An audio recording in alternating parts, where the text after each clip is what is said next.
So welcome to the Enhancing Accessibility in Teaching and Learning series. I'm Victoria Feth, an educational developer with the Center for Teaching Excellence. I use she and her pronouns, and I have chin-length dark hair with lots of silver in it. Today I am wearing blue headphones and a gray sweater and a dark gray striped t-shirt.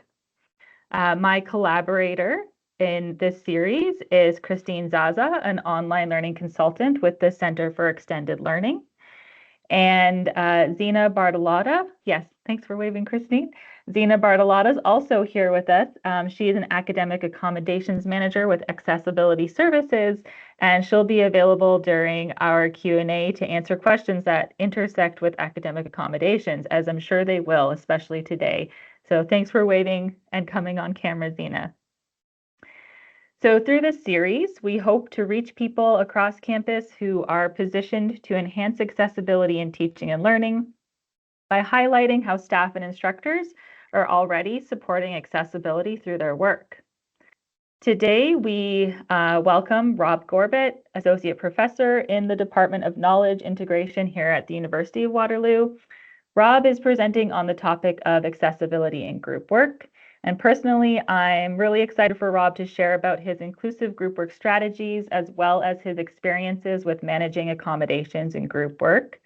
Rob is also going to give our territorial acknowledgement this morning. So with that, I'm going to hand things over to Rob, and I will take a moment to drop some materials in the chat for you to access if you would like. So over to you, Rob. Thanks very much, Victoria, and to Christina and Zina for being here as well, and to everyone who's joined us. My name is Rob Gorbet. I use he, him pronouns, and I am an associate professor in the Department of Knowledge Integration. I'll have some framing to give later, but I just wanted to say that I'm not an expert. I'm coming here with some thoughts, some experience, and some specific case studies for all of us to think about, and then hopefully we have a good conversation at the end of the talk, and I hope to leave a fair bit of time for that. Before we get started, though, I'd like to give the formal territorial acknowledgement of the University of Waterloo. So the University of Waterloo acknowledges that much of our work takes place on the traditional territory of the neutral Anishinaabe and Haudenosaunee peoples. The main campus is situated on the Haldimand Tract, which is unceded land that was granted to the Six Nations and includes 6 miles on each side of the Grand River, and continues to host many Indigenous folks who are living on and playing on and working on and caring for this land today.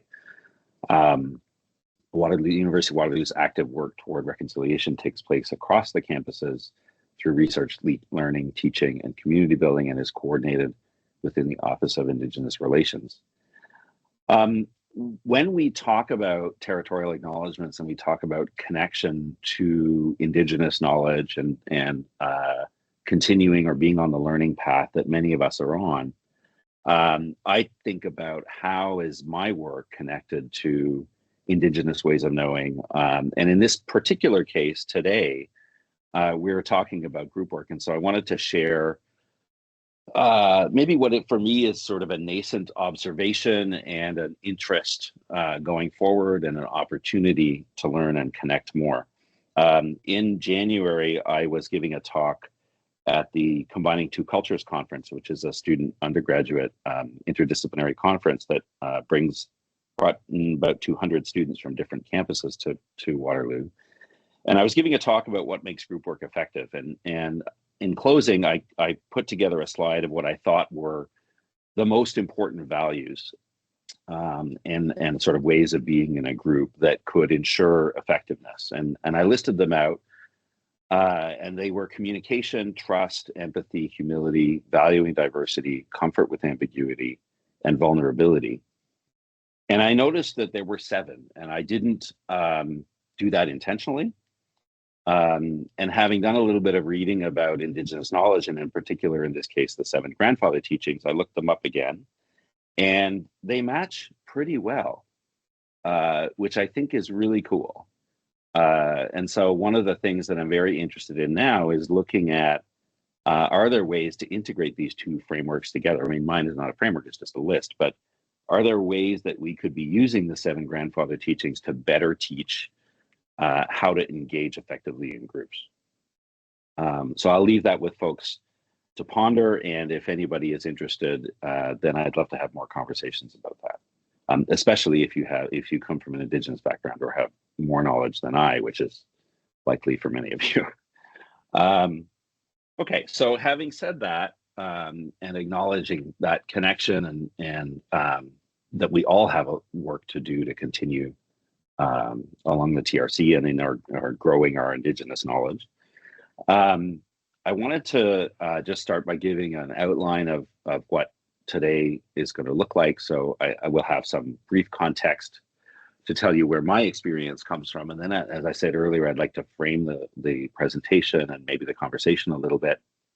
I'll spend a little bit of time talking about half the remaining time, I think, talking about some of the tools that I use in my classes, which I'll speak more about in the context part. And then I do have a few case studies to bring, and then I'd love to open it up to conversation.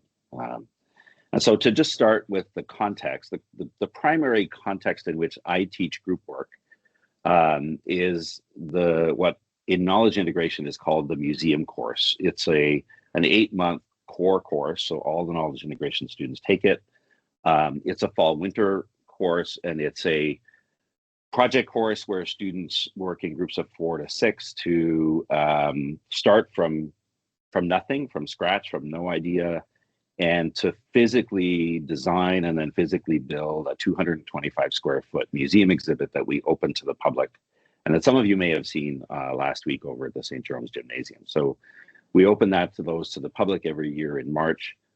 And it's really in that context that some of the case studies come from, and a lot of my thinking about how to help students do group work better, how to make group work accessible, effective group work accessible to more students broadly through curriculum design and program design, course design, and then more recently, how to accommodate students that have particular needs with respect to group work when group work is a key part of the course. I like to talk about the museum course, and the reason for that big project is that it's too big to carry alone and too long to avoid conflict. So it's very intentionally designed to be a big project, and group work is a key part of the learning objectives. They have to struggle with project management, distribution of tasks, how to run meetings, and how to manage conflict. So I have a lot of experience teaching this course, but this is the first year that I saw an explicit group work accommodation on the email that instructors, all of you have probably gotten these. When you have a student in your class, you'll get an email at the start of the term from AccessAbility Services, and it lists the accommodations that the students have. And the group work accommodation in that email says, this student has an accommodation for group work, responsibility for the instructor. Please email AAS and tell us if your course has group work. So I did that, and I expected that a conversation would ensue about what that would mean for a particular student in my particular context. But what I got was, good, thanks for letting us know. If there's an issue or if the student wants to invoke their accommodation, we'll be back in touch. And so I'll say that, not as a critique, it is the way it is, but it's going to feed into some of my my questions later. So that's the context, is this museum course. In terms of framing, I do want to say my class is small, so not all of the things that I do in the class will work for all classes, but some of the things will work for some people. And I'm happy to have individual conversations with instructors about how some things might adapt or not adapt. I'm also not an accommodation expert. I'm just a prof who teaches group projects, and I usually have a lot to say and a lot to ask. So I'm excited to sort of start this conversation. So thanks again for the invitation. In thinking about the presentation today, I wanted to maybe propose this framework, at least for our conversation today, of being reactive versus being proactive. And when and so this is specifically to accessibility and group work and accommodations for students who have group work accommodations. And so I think of proactive as things like universal design for pedagogy, careful planning, being aware. And I think of reactive as sort of you find out that something's going wrong and that a student has an accommodation, and all of a sudden you're scrambling to figure out what to do. And one of the case studies will highlight the difference between these two things.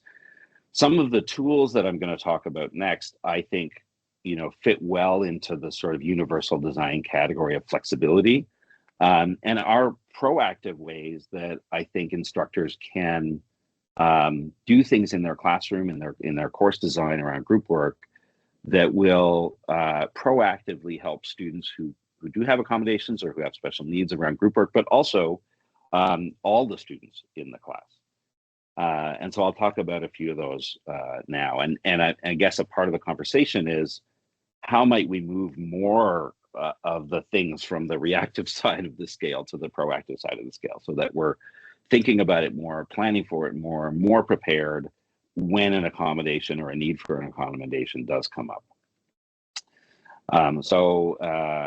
Right, how might we be more proactive and less reactive? So the first tool I'd like to talk about is group norms, this takes different.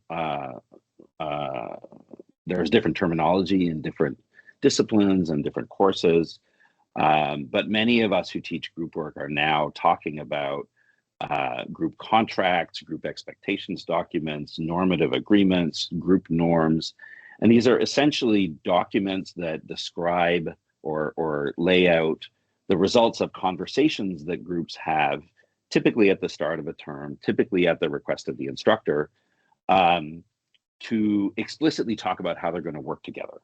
How are we going to communicate? How will we make decisions in a group? And those sometimes are very structured. The instructors give almost a template sort of format.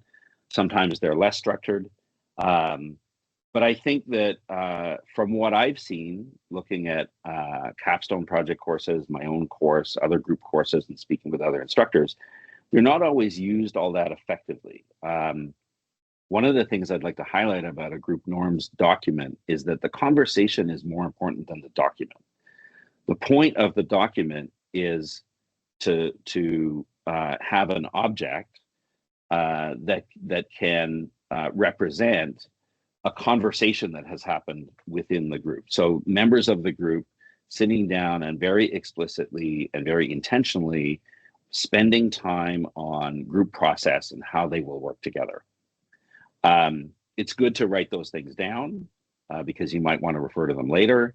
But really the important part is the conversation. And so, in a lot of ways, I don't really believe in a templated structure for that, because it tends to be incomplete in some ways, and it tends to guide the conversation, and it feels like a bunch of boxes that students need to check, and they run the risk of not digging deep into the important parts of that conversation. I think that I can't see the chat, but I think that Victoria's probably put my group norm or group expectations document assignment into the chat. So happy to share that and to have people start there or ask questions about it. One of the critical topics in this conversation should be individual goals. Students should acknowledge, and instructors should acknowledge, that individual students have individual goals, even in group work. And not acknowledging that is a recipe for conflict later. And this is a conversation that allows,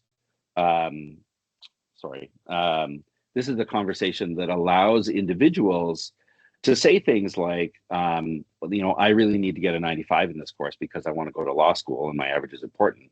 And another individual to say, well, I'm happy with a 75. And then to have a conversation about what that means in terms of work distribution, in terms of expectations, and so on. Another important aspect of this is that the conversation and the document should be revisited regularly, and I find that they're often not. So if you are out in the workplace and you're following a design sprint model or an agile development model, every time there's a milestone, the group will sit down and do what's called a retro and look at how was our process? Now that we've delivered that milestone, how did we work together, and are there things that we should be adjusting? And my strong recommendation is that every time a group has a deliverable to submit as part of their larger project, that they take the time to sit down after that and revisit their group contract and say, did we follow the group contract in terms of decision making? Was there conflict that came up? How might we reassess our process and update the group document in order to recognize and mitigate that going forward? So these are living documents, and it's more about the conversation than the document itself. From an accessibility point of view, this is an opportunity for individuals to discuss their needs. So in my course, I'm reasonably privileged in the sense that I have knowledge integration students who have spent 2 years together thinking about the value of diversity, the value of disciplinary diversity, but also ability diversity, racial diversity, cognitive diversity, neurocognitive diversity. And so they're very comfortable articulating any needs or special opportunities or qualities that they might bring to a group. This is really important, and obviously only to whatever level of detail that an individual in the group feels comfortable sharing. But that sharing, if one can facilitate it, really makes a difference later, or can make a difference later, in terms of group conflict and in terms of making everyone feel welcome in the group. To make that possible, I referred to the first 2 years of the knowledge integration undergrad, but even having an explicit conversation about the need for psychological safety in groups can be helpful. But not all instructors are trained and comfortable doing that. And so that's something that we need to wrestle with. And I have a little plug for one of my courses. If you have students who could use this kind of information, and your program is not delivering it or not comfortable delivering it, send them to Integ 210, which is called Making Collaboration Work. And this is what I teach in that course.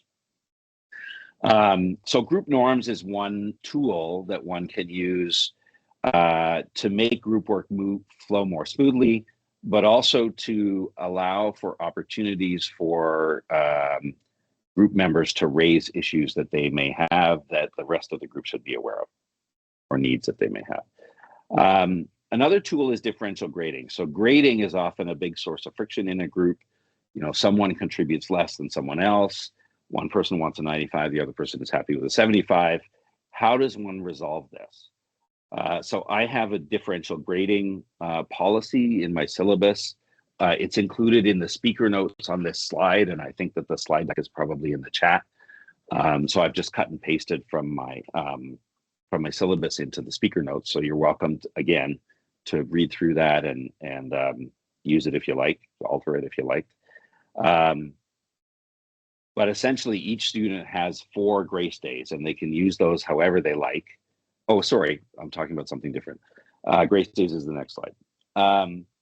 So differential grading. So the possibility of some form of differential grading is something that I think that instructors should explicitly include in their syllabi, and I have done that, especially if group work is an important part of your course. And the text around differential grading is in the speaker's notes of this slide. I prefer to describe differential grading as a real-world opportunity to recognize that different people are going to have varying levels of commitment, and to encourage groups to have a proactive conversation about it during the group norms process. So during the development of the group contract. In the real world, there are all kinds of reasons why individuals might contribute more or less to a project, and they don't all represent, laziness or special needs or whatever. I might be a mature student that's involved in elder care or have kids. I might have to work 30 hours a week when other people's don't. And so having those explicit conversations ahead of time, if there is, I'll put it this way, if there is uneven contribution, it's going to come out at some point in an 8-month group project that's worth 50% of your final grade. And it's much better to have those conversations ahead of time and understand that maybe it's okay for one person to do more and agree that they will get a higher grade than the other person. I think this responsibilizes the students, and it preempts what can often be a really conflictual conversation much later in the term. But then the question is for us to look at later or at another time is, how does differential grading intersect with accommodations? So I have had situations where students have not had formal accommodations, but they've clearly had situations where they should be accommodated. And the group feels pretty strongly that they did not contribute in the same way that others did. And what do I as an instructor do? So one of the case studies, I'll talk about that. Grace days is the one that I preemptively referred to earlier. So grace days are an example of this sort of flexibility in universal course design. In my course, every student has 4 grace days, and they can apply them to most assignments without any questions asked. So essentially the way that this works is that students hand in assignments whenever they want to hand them in. I count up the late days at the end of the term, and I subtract 4. And if that number is still greater than 0, then there's a penalty, 1% on their overall grade per day. But if it's less than 4, there's no penalty. And so they can decide, this assignment is going to be, I need it another couple of days because I've got this other big assignment in this other class, or I'm, just not feeling like getting out of bed today. And that means that as an instructor, I don't have to chase them for notes or be concerned about whether they're, making stories up or whatever. They have their 4 grace days. They can manage them. It gives them responsibility and flexibility. And I have found that this makes this is an accommodation or a design tool that allows students to have other stuff going on in their lives, to not have to share that, to feel more in charge, to have greater response, or have the ability and the responsibility to manage their own deadlines. One of the things that I found out last term is that Waterloo students have to pay for a VIF, even from health services, and I think it's $40, which is not nothing. So I've had students tell me that they were sick, and they were clearly sick because I see them. But they're not going to go to health services to get a VIF because it costs $40 and they can't afford it. So this is an accessibility and accommodation question of a different kind, perhaps. But I just wanted to put that out there because I was kind of shocked that health services charges for VIFs. Another tool that I use is weekly reflections. I think this is good practice in any kind of, especially group work, but really in any course. But a kind of low stakes, write 200 words every week about how the course is going. And if this is a group work course, they will write about their group experience. And it helps them to reflect, and it helps to cement their learning experience, whether that's group work or otherwise. For our group course, it also provides a window for me, the instructor, into what's going on in the group dynamics. That is fairly regular, and I can kind of preemptively provide guidance discreetly to the one student. Hey, I see you're talking about this kind of conflict. Have you tried this? And then they typically will say, no, I didn't think about that. That's a great idea. Let me try it. And then the next week they'll write about how they tried it and it worked. And so it allows me as the instructor to intervene discreetly before we have the need for a whole group intervention. This is something that, again, maybe works better in small classes, but then again, in larger classes, maybe we have TAs that can do this kind of work. I don't know, or TAs can at least do some screening and then raise any concerns or any concerning reflections up to the faculty member. And again, I think this is one of the assignments that I sent to Victoria to share in the chat, so you should be able to see it there. And again, welcome to use it or abuse it or change it, or however you'd like to, however that can be helpful. One of the things that I do that we do in knowledge integration, and that I do in this group project course, is give students explicit group dynamics models. So this, and I'll show you the one that I like to use. There's giving them a group dynamics model gives them explicit frameworks and language to talk about what's going on in their group. Often students have a kind of second nature kind of sense that something's going wrong, but they don't know how to describe it, and they don't know what the root is. And some classic one, Bruce Tuckman's classic forming, storming, norming, performing model is one that a lot of people teach. It's simple.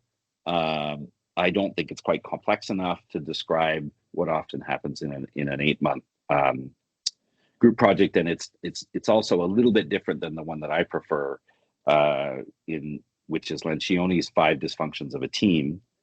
And 5 dysfunctions of a team I like for a few reasons. One is that it comes from a book, and the book is called The 5 Dysfunctions of a Team. The book is written as a 150-page novella, followed by 50 pages of extracting what happened in the story to build the model. So it's a really easy and interesting read for students. I think I read it in a couple of hours, and I'm a slow reader. And it's framed in the things that can go wrong in a team. And so at the top of the pyramid, you have inattention to group results. What this looks like is individuals, prioritizing their own individual goals. This is a part of the reason why it's important to surface those individual goals in the group contract conversation, because everybody does have individual goals. And if you can design or build a project in a way that helps an individual meet their individual goals in addition to the group goals, the group will function much better. So this inattention to results rests on avoidance of accountability, which rests on a lack of commitment because it's hard to hold people accountable to decisions that they're not fully committed to, which rests on a fear of conflict because it's hard to commit to something when a fear of conflict has meant that you haven't really been able to express your dissenting ideas. And that fear of conflict rests on an absence of trust. Because if I don't feel like it's safe for me to disagree with the group, then I'm unlikely to raise a dissenting opinion, which makes it hard to be really committed, which makes it hard to hold me accountable. And giving students frameworks like this helps them see that when Rob is not doing the work, when I come to the meeting and I haven't done the thing that I said I was going to do, it's not necessarily all about, hey, Rob is lazy, right? And it's not helpful to say, hey, Rob, to blame, right? It might feel really good and you may feel like you want to do that, but it's not going to advance the group project. So it's better to have a structured framework and language to say, hey, Rob, like I see you didn't do the work. Can we talk about why? And is it that you're, uncertain about commitment to this decision? And if so, let's go back and reassure each other why the decision was important, or maybe we revisit the decision. So I have found that it gives them language to talk about causes and solutions rather than the symptoms, and it helps them to depersonalize conflict. And this is going to make at a higher level group work just feel better and be more accessible and welcoming to all the people in the group, not just those who may have accommodation needs. So I'd like to now move into, and I hope that people have questions. I know Victoria's asked us to save them, so we'll save them.